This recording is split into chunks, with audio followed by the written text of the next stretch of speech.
Hey guys, it's Frederik from the FWX podcast. I've been talking quite a bit now about certain terminology and figures and certain names when it comes to stories and storytelling. And I want to talk now more about superheroes, which I've done one video on already, and that was about the differences of the heroes, whether you're a meta-human or a super hero, and its differences itself. For instance, I said that Batman is a combination of several different things, being someone with a high IQ, but also being a very good fighter and a vigilante and all of that. And so characters can be multiple different things, but all of those things start from somewhere else, and that is an origin. And that is what I want to talk about now. I want to talk about the superhero's origin story and how potentially they even make their own villains by accident or willingly make their own villains. And so I'm going to talk about that right now. But before I do, please, if you like this kind of content, you can like the video. You can also subscribe to the channel if you like this kind of content from me. You can also type away in the comments if you like. And you can also share this with friends and family or people at work or just here online. Okay, let's talk about the origin stories of superheroes. And I know well enough that this has been done a lot in digital media, specifically in film and in TV series, and also in video games as well. For instance, one of the people I talked about previously is Batman, who has had so much content, you basically know what happens his entire life. It goes from being a kid with an interest in Zorro, in his case, that led to him going to a theater to go and watch one of the Zorro movies.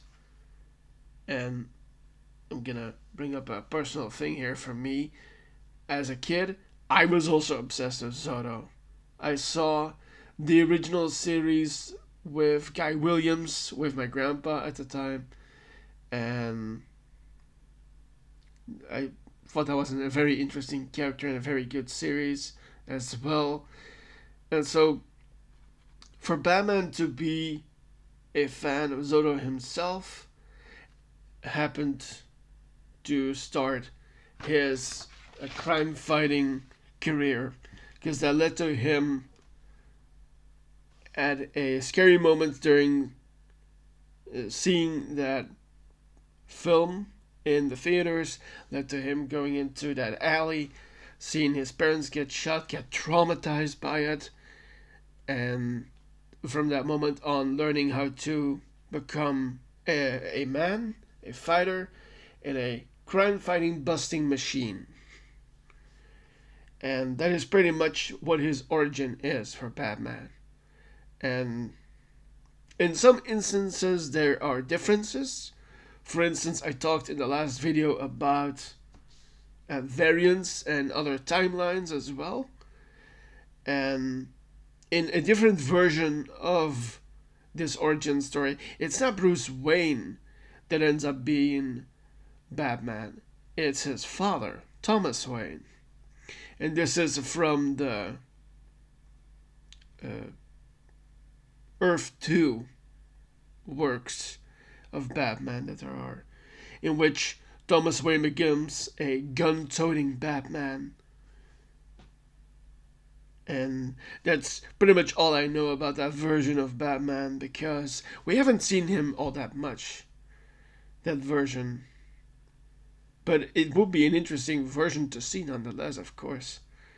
But that's not likely to happen, I think, with what's currently in the works for Batman-related content. at DC and with Matt Reeves in his version of Batman. Luckily, there's some updates on that recently, and you can look those up if you want. I'm not going to talk about that right here. Um, of course, that is pretty much what it is with Batman.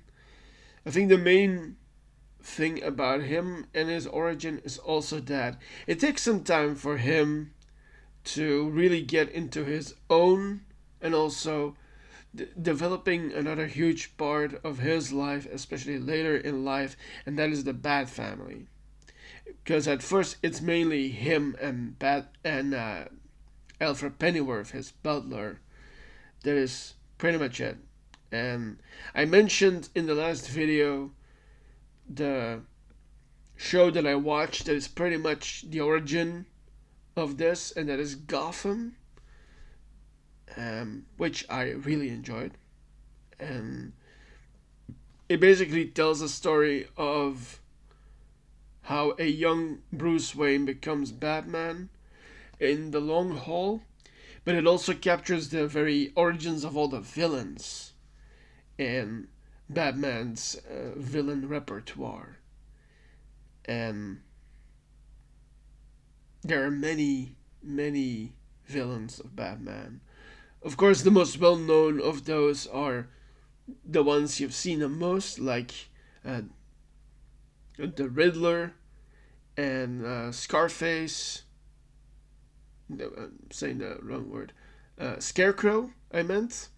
And then also, uh, well, the main guy, the Joker. And then also the Penguin. And they all appear in this movie too. And I guess there's another one, and that is Mr. Freeze. And those are mainly the villains that show up when it comes to Batman. Of course, there are many more. For any of those kind of interesting works, best check the internet for those kind of updates. I know the DCU under James Gunn is gonna tackle those figures as well. Um, in terms of DC, I've talked in the previous video quite a lot about Superman, despite not being a huge Superman fan myself. The closest thing I have ever seen of him was the Supergirl show with Melissa Benoist, as Supergirl. Obviously, there is a new movie out with Superman, and also when it comes to Supergirl, and I have been spoilered this already, and I'm sorry if you haven't seen it yet either, but she appears in there. There's a cameo of her, and so for me personally, the it's the show with Melissa Benoist, Supergirl, and then also the DCEU content in which these figures appear. Um, of course, I did also see that Flash movie, which was,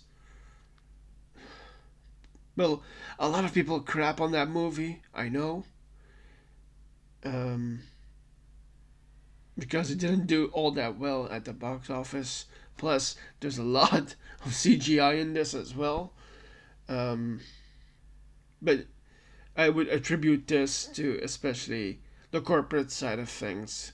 Same thing when it came to Marvel with we need to make more content during the quarantine time.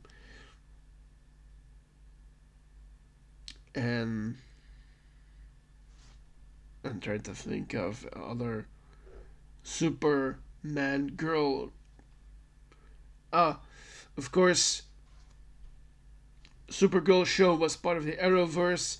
The other thing that I saw, that's the other part of the Superman content that I've seen him in, the Tyler Hoechlin version of Spider-Man, of Superman, and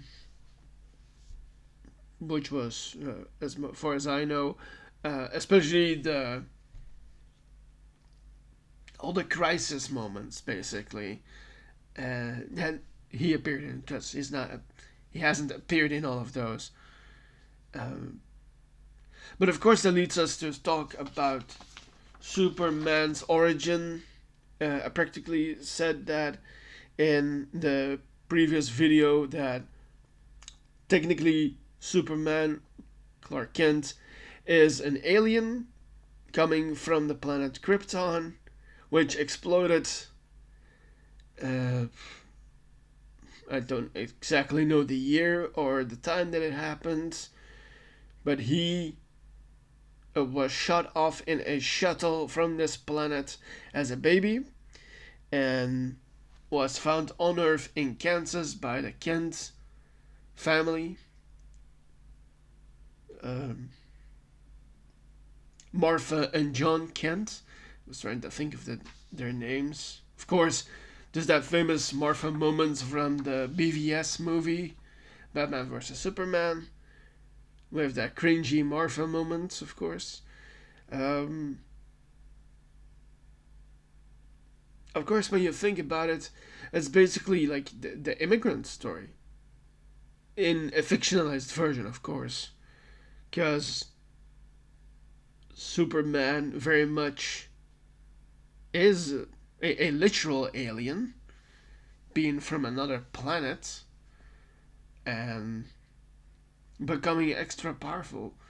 Of course, in many iterations, he's also seen as a identification of what the United States is about, and he has that phrase as well. I'm gonna look it up just to be certain here.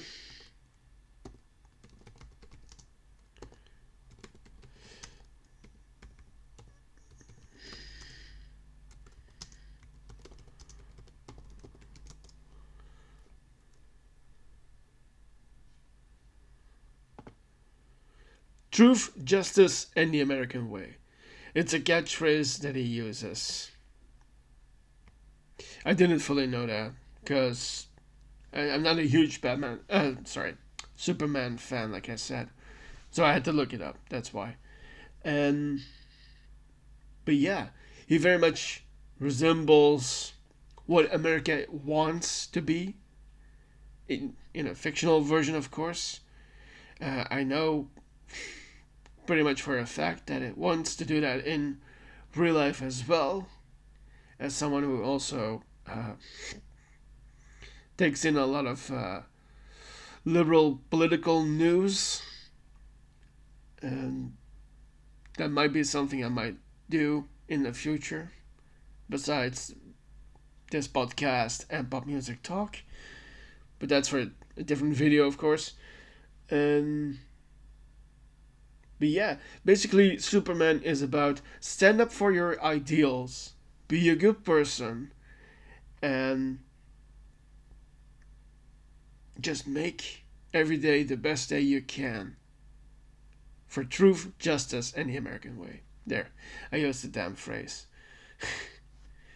um, of course, when it comes to the main figures of the DC world, of course, you have to also talk about the main woman, of course, Wonder Woman, Diana Prince.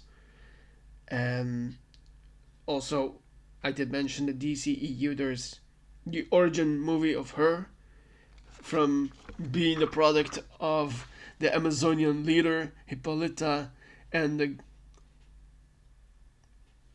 the god Zeus. I was trying to think of the fact that Zeus.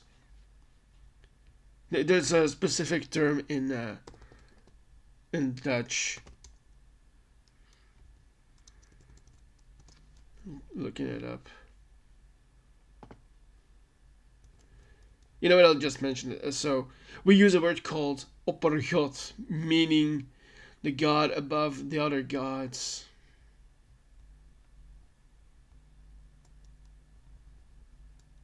Being the one that everything is tied around. Yes.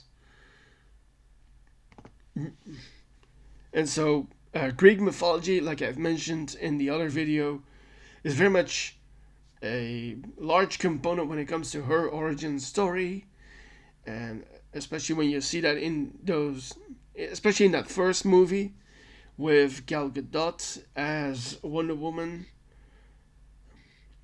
Um, Personally, I like those two movies. The first Wonder Woman movie in 1984, the second movie, which takes place in a more modern way, um, and the first one in the World War way, which,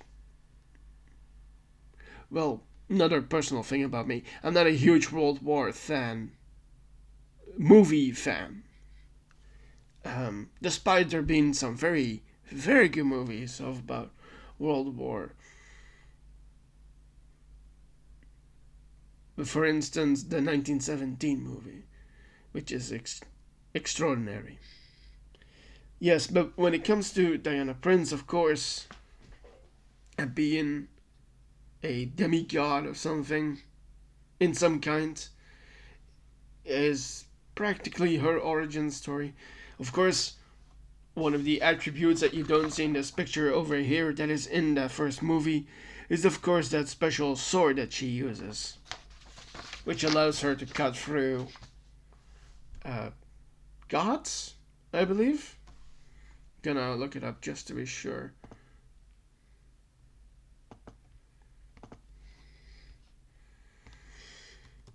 I remember that from seeing that movie. The God Killer, yes. Which is exactly what I meant.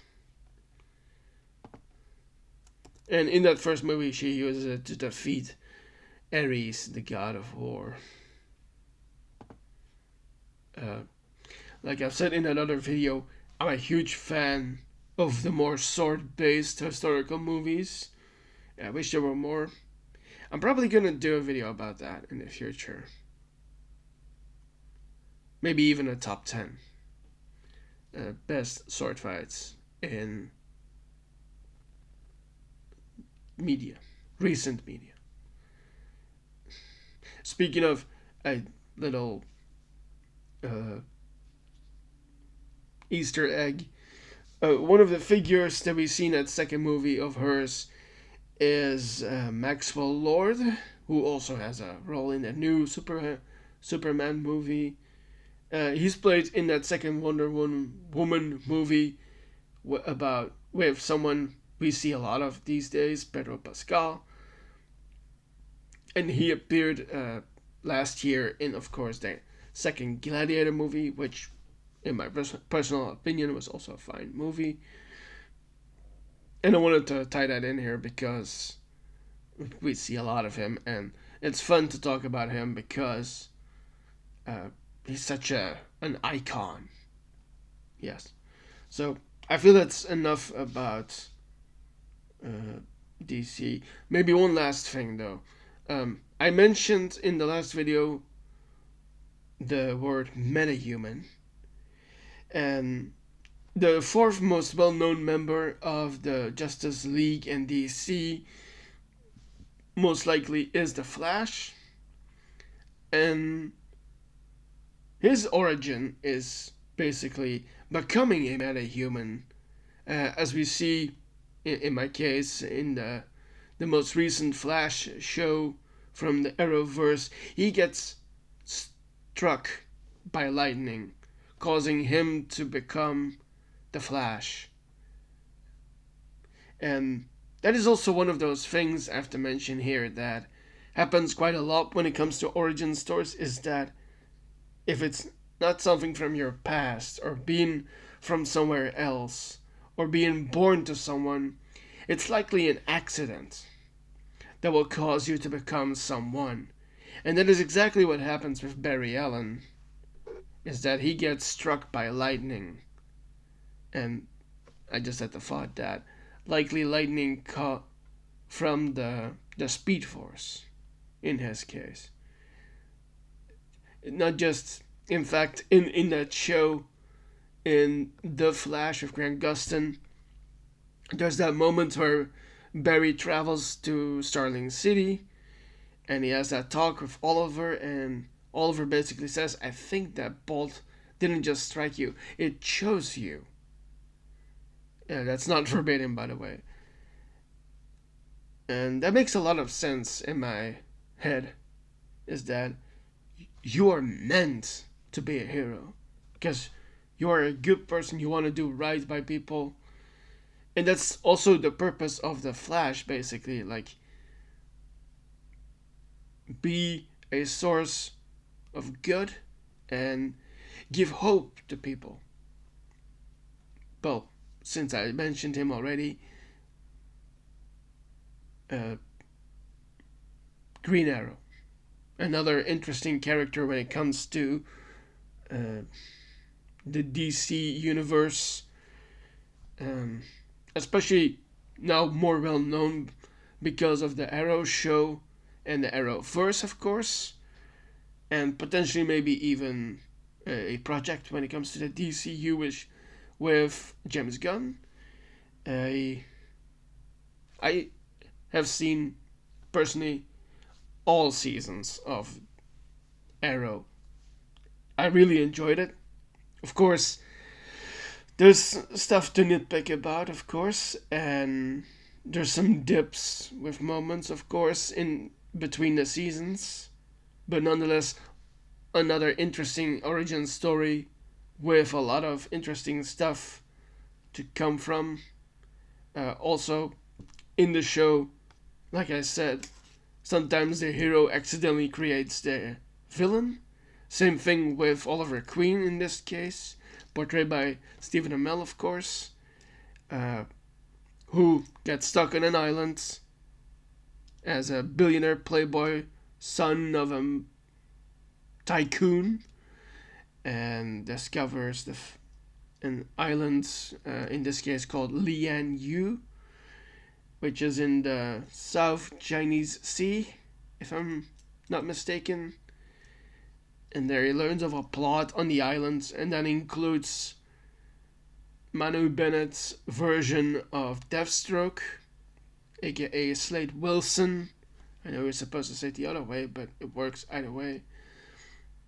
An Australian special forces and intelligence agent who takes the Mirakuru uh, injection and becomes Deathstroke. Which is one of those things that I needed to mention here, because if you're not born from a god and a human, or you come from a different place, or you have something that traumatizes you, or accidentally creating your own villain, like what happens in that show in Arrow and in the other Arrowverse shows too. And I feel like that's enough to talk about when it comes to DC for now. Of course, that makes me go to the other side, which is now also very well known because of the MCU, of course. So let's talk some Marvel origin stories. And of course, probably the most well known origin story of their heroes, and especially the other side too, and in a whole as well, is of course this guy, Spider Man. Specifically, the origin when it comes to Peter Parker. There's the other Spider-Man that we'll talk about in a moment too, which actually sparked this whole idea of talking about superheroes. Miles Morales. Because I was watching this weekend the Spider-Verse movies. Okay, so obviously, as the story goes with Peter Parker, at 14 years old, as a teenager, he goes to a science exhibit about spiders, and he gets bitten by a certain spider, which contains a combination of a lot of different spiders, lands on him, bites him, and overnight he becomes something else. because it really gets into his skin, into his DNA. It really fuses with him.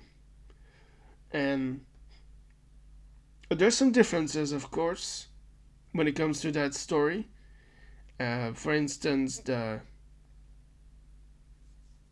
Amazing Spider-Man and the MCU Spider-Man have mechanical web slingers, but not with the Tobey Maguire version, where it's all natural, where it comes from the wrist, of course.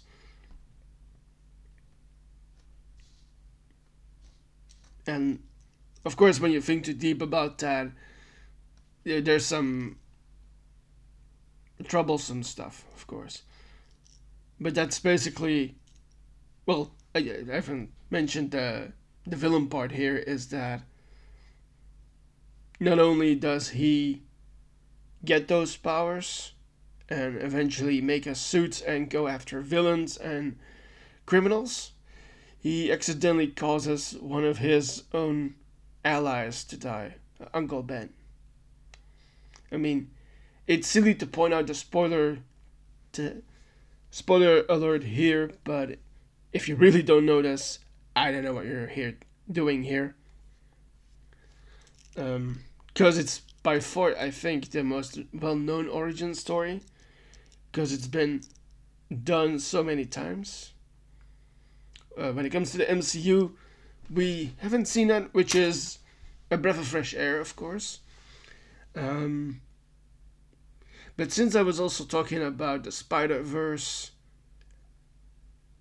and that sparked this whole idea to talk about superheroes, is that there are other versions of Spider-Man too.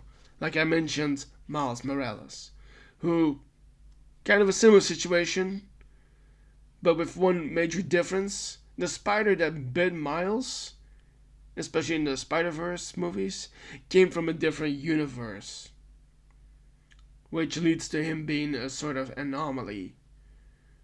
And those two movies, especially the second one, Across the Spider-Verse, I think it's Across the Spider-Verse, I'm gonna check nonetheless.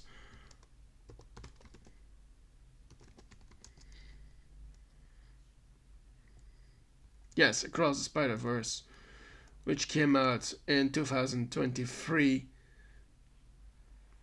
is basically all about that. It's about canon and how it shouldn't be broken, or maybe it should in Miles' case.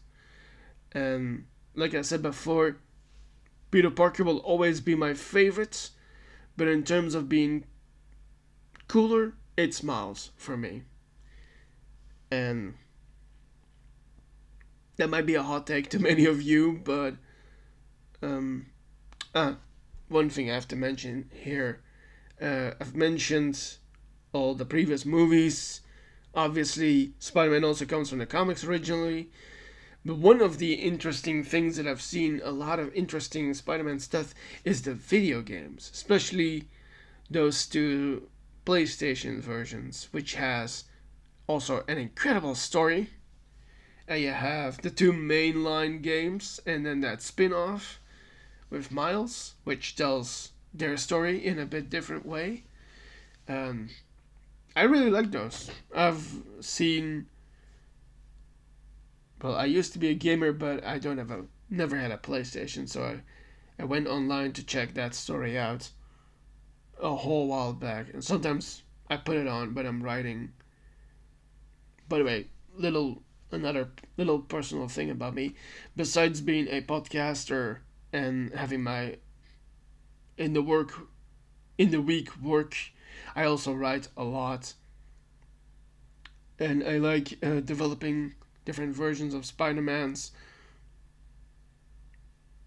But the thing that really gets me going these days about Spider-Man is that we're finally seeing him grow up, and I really like that, because I'm 100% done with the whole high school college stuff. I think the interesting thing for a character like Spider-Man is to actually let him grow up. Luckily, we have seen some of that change now. But like I just mentioned in the games, we see an older Spider-Man, an older Peter Parker, more experienced, but still capable of doing a a lot of mistakes and failures and being a bit more different when it comes to the movie versions. And but that's really appealing actually to me.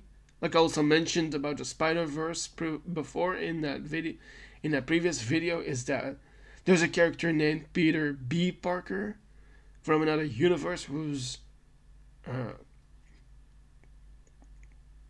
who I find to be very related, because likely in his 30s with a kid in the second movie. Spoiler alert if you haven't seen that one, but go see it. I highly recommend it. And yeah, so I'm happy to see that we're finally getting some changes when it comes to Spider-Man. Of course, when we're talking about Marvel and specifically the MCU, there's no bigger figure than, of course, this guy, Iron Man, where everything started with in '08. And if you know that story, of course, good for you, but I'll mention it here nonetheless. So, Tony Stark, billionaire playboy with a genius mind, uh, goes on a USO tour basically to show off the latest weapon merchandise that he has made, gets captured by the Ten Rings organization, and then has to build something for them, but he turns on them as he's being used as a hostage, and he breaks out having made an iron suit, leading to him becoming the face of the MCU. That's it in a nutshell, basically. And he's very much the face of the MCU from phase 1 to phase 3. And 4 to some extent as well.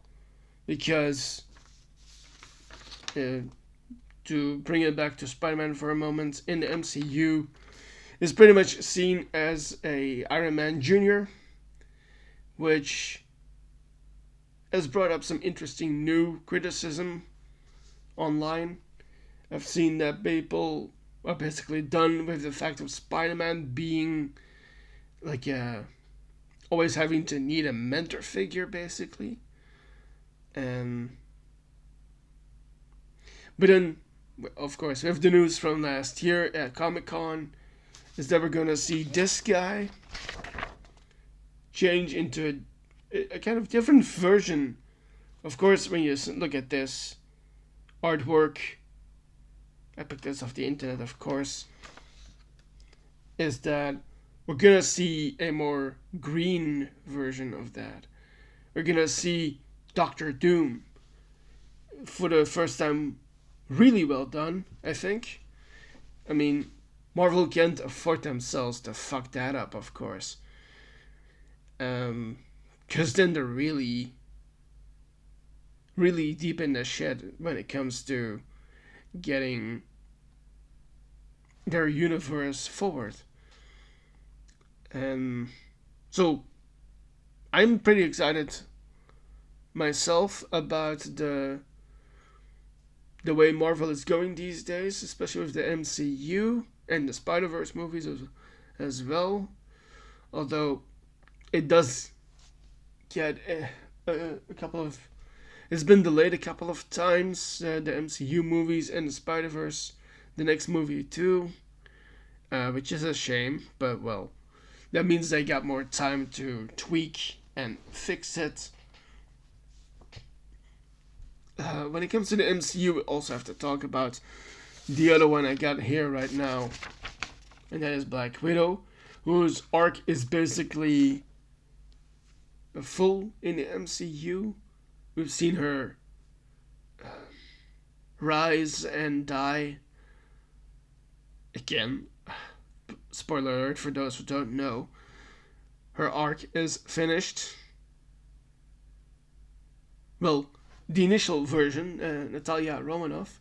Of course, we're still dealing with that new version, of course, Yelena Belova, her sister, who is kind of a new face of the MCU now in the current phase.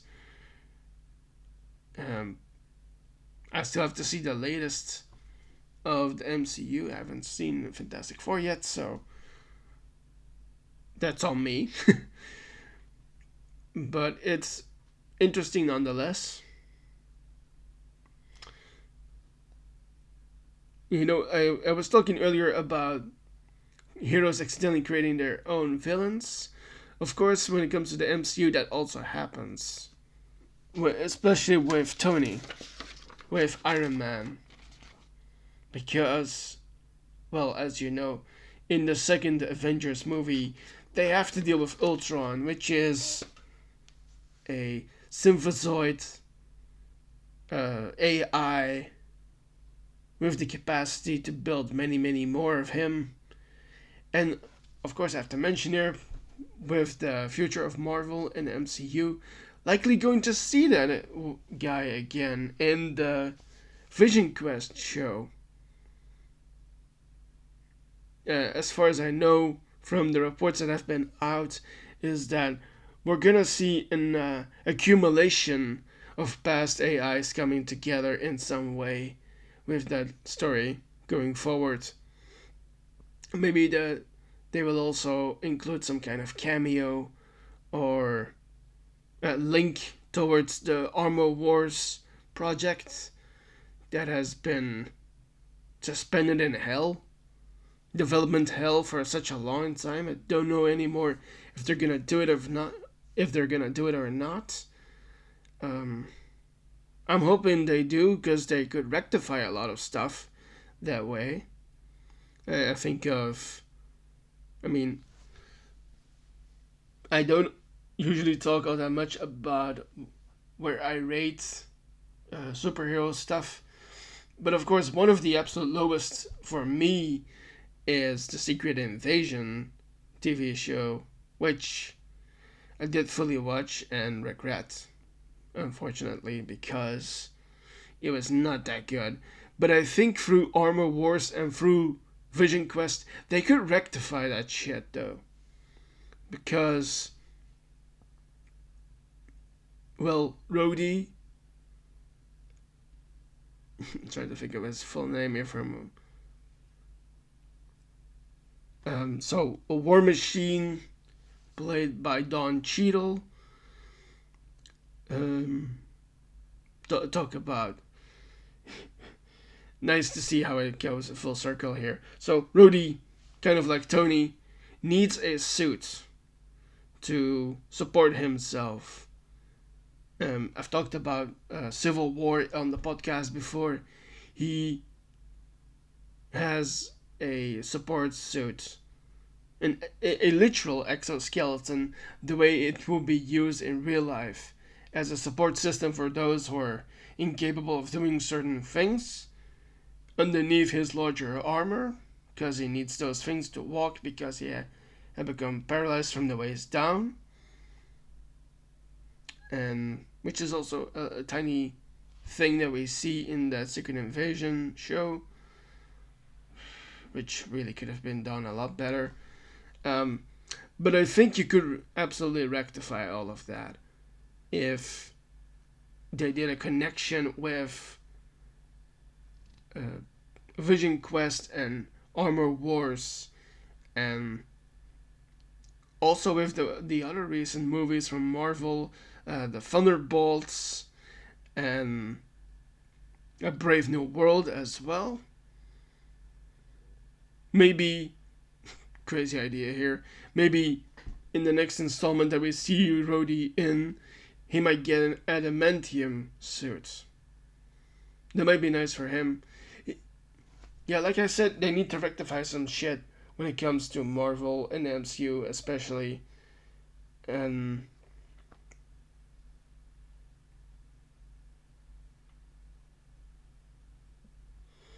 I'm trying to think of another thing I could say here about origin stories.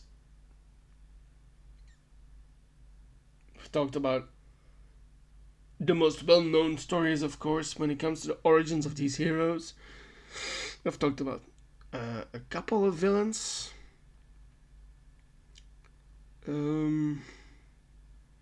Yeah, I think I'm gonna keep it at this. So, guys, thank you for sitting through all of this. Thank you for listening to me. And before I go, you can like this video if you like this kind of content. You can subscribe to the channel for more superhero content and action shows and superhero content. You can comment below if you want. And you can also share this with friends and family and people online. I've been Frederik. This is the FWX podcast, and I will see you in the next video. See ya.